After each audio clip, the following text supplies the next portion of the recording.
Hai geng, makasih yang udah klik video ini.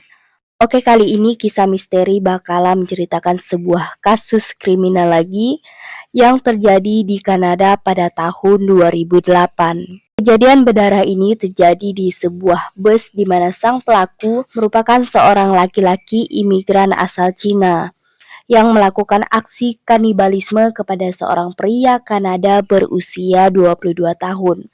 Aksi tersebut dilakukan di depan umum di dalam sebuah bis penuh penumpang. Bahkan dari kejadian itu banyak penumpang yang mengalami trauma berat. Bahkan salah satu polisi yang menangani kasus ini berujung merenggut nyawanya sendiri. Penasaran? Tapi sebelum aku lanjut ceritanya, kasus yang aku bahas kali ini sangatlah di luar akal sehat manusia. Jadi buat teman-teman yang sensitif tentang kasus kanibalisme, kalian bisa stop sampai di sini. Oke, buat yang penasaran, kita langsung lanjut ke latar belakang sang korban. Tim McLan lahir pada tanggal 3 Oktober 1985 di Victoria, British Columbia, Kanada.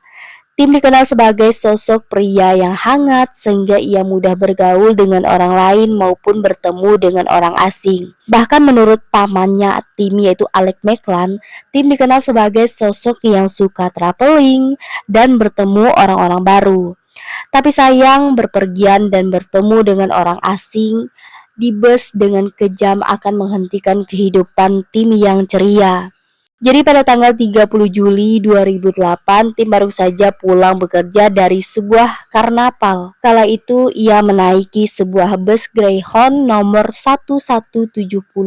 Tim pun berangkat dari terminal Edmonton menuju ke kampung halamannya di kota Winnipeg. Ia pun menaiki bus tersebut sekitar pukul 12 siang dan duduk di dekat jendela bagian belakang. Tim pun menempuh perjalanan selama 20 jam untuk ke kampung halamannya.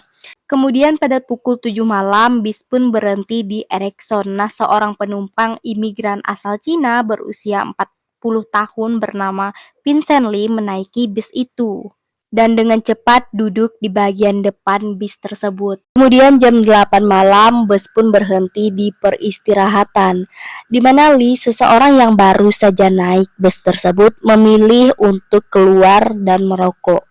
Saat Lee masuk kembali, Lee pun berpindah tempat yang awalnya duduk di bagian depan, terus memutuskan untuk pindah di bagian belakang, yaitu di sampingnya Tim. Tim yang memang dasarnya ramah sama orang lain dengan tersenyum mempersilahkan Lee duduk di sampingnya. Sementara itu, Tim yang memang sudah capek memilih untuk tidur di sepanjang perjalanan. Awalnya semua terlihat baik-baik saja sampai beberapa waktu si Lee ini tiba-tiba berbicara sendiri dengan suara yang pelan. Tapi penumpang lain tidak merasa ada yang aneh sama sikap si Lee ini karena Lee tergolong orang yang pendiam dan tidak ada gerak-gerik mencurigakan dari sikap Lee. Hingga secara tiba-tiba Lee pun mengeluarkan sebuah pisau besar dari ranselnya dan dengan cepat langsung menusuk Tim yang sedang tertidur. Di situ Lee mulai menusuk bagian leher dan dada Tim. Tim pun langsung berteriak dan berusaha melawan, tapi Lee tenaganya jauh lebih kuat dan besar daripada dia. Lee pun menikam Tim tanpa henti hingga membuat penumpang yang lain pun akhirnya panik. Orang-orang pun berteriak dan meminta pengemudi untuk menghentikan bus tersebut. Sang sopir pun langsung menghentikan bus tersebut secara darurat. Mereka pun berhamburan keluar menyelamatkan diri meninggalkan Lee dan Tim di bus itu. Penumpang yang lain tidak bisa berbuat banyak untuk membantu Tim karena kondisi Lee yang masih memegang senjata. Namun ada salah satu supir dan 2 orang penumpang lainnya berusaha menyelamatkan nyawa Tim. Namun Lee malah mengejar mereka menggunakan pisau dan sempat melukai mereka. Para penumpang lain tidak bisa melakukan apa-apa, mereka hanya bisa melihat Lee yang menusuk-nusuk Tim seperti robot. Terlihat Tim yang sudah tidak lagi bernyawa dan tak ada yang bisa mereka lakukan. Satu-satunya yang bisa mereka lakukan hanyalah mengunci pintu bus dari luar. Namun Lee sama sekali tidak berusaha kabur setelah menusuk Tim. Ia justru melakukan sebuah hal yang tak terbayangkan. di mana Lee pada saat itu memenggal kepala tim. Tak hanya itu, ia juga memegang kepala itu dan memamerkannya kepada orang lain. Orang-orang yang menyaksikan kejadian itu langsung muntah-muntah, bahkan pingsan. Tidak hanya itu, Lee kemudian lanjut memotong-motong anggota tubuh tim untuk dikonsumsi. Polisi datang, Lee pun masih berada di dalam bus. Tanpa rasa takut, ia pun masih sibuk mengonsumsi si jenazah tim. Bahkan polisi sampai mendatangkan tim khusus dengan persenjataan lengkap untuk menangkap Lee. Lee pun pada saat itu berusaha kabur dengan memecahkan kaca jendela, dan pada saat itulah polisi langsung melumpuhkan Lee dan menangkapnya. Jasad tim akhirnya dikumpulkan, namun tak semua bagian bisa ditemukan. Bola mata dan jantungnya tim telah hilang. Diduga telah habis disantap oleh sang kanibal, yaitu Lee. Tak hanya itu, polisi juga menemukan hidung, telinga, dan juga lidah korban masih tersimpan di saku celananya Lee. Namun siapakah sang pembunuh ini dan apa latar belakang Lee membunuh Tim McClan? Berdasarkan hasil penelusuran polisi, Tim McClan ini sebenarnya korban random dari Lee. Yang ternyata mereka tidak saling kenal. Jadi sebenarnya Vincent Lee ini lahir di Cina pada tahun 1968.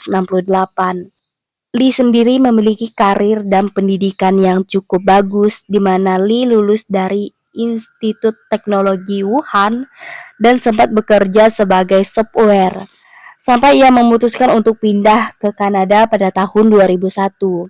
Selama tinggal di Kanada, Lee cukup sulit memperoleh pekerjaannya sehingga Lee terpaksa bekerja sebagai serabutan, seperti di supermarket dan restoran cepat saji. Namun walaupun demikian, Lee tetap terlihat sabar, bahkan tak pernah marah sekalipun. Lee pun akhirnya memperoleh kewarganegaraannya di Kanada pada tahun 2006, sampai ia pun memutuskan untuk menikah dengan seorang wanita bernama Anna. Dan ia pun bekerja kembali sebagai pekerja kasar di sebuah gereja. Di sana ia bekerja selama 6 bulan, sampai Lee memutuskan untuk pindah ke Edmonton tanpa istrinya.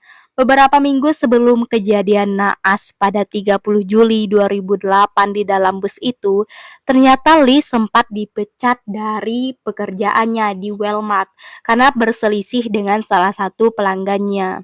Kemudian pada tanggal 29 Juli 2008, yaitu satu hari sebelum kejadian, Lee sempat menjual laptopnya kepada seseorang anak laki-laki dengan harga yang sangat murah. Barulah di situ di tanggal 30 Lee pun menaiki bis Greyhound 1170, yaitu bis yang sama yang dinaiki oleh tim McClan. Sampai akhirnya kejadian naas itu pun terjadi. Nah, Lee pun akhirnya ditangkap dan disidang pertama kali pada tanggal 3 Maret 2009. Lee pada saat itu memohon-mohon untuk dihukum mati saja. Namun keputusan hakim, Lee justru dinyatakan tidak bersalah dengan alasan kegilaannya. Dan alasan Lee membunuh korbannya karena mendengar bisikan dari Tuhan supaya ia membunuh orang lain. Lee pun akhirnya dimasukkan ke rumah sakit jiwa dan 6 tahun kemudian Lee resmi dibebaskan pada tahun 2015. Lee pun resmi mengubah namanya menjadi Will Baker serta hidup seperti rakyat biasa. Akibat dari kasus ini, seorang polisi bernama Ken Baker yang juga hadir pada saat kejadian dan menyaksikan aksi kanibalisme Lee memutuskan untuk menghabisi nyawanya sendiri setelah malam mencekam itu. Bagaimana menurut kalian tentang kasus ini? Sang pelaku yang kejam justru tidak dihukum dan justru hidup secara bebas. Justru orang-orang yang melihat kejadian itulah yang harus mengalami kejadian yang tidak bisa terlupakan. Dan buat teman-teman, jangan lupa klik subscribe channel ini biar aku makin semangat menemani kalian di setiap minggunya.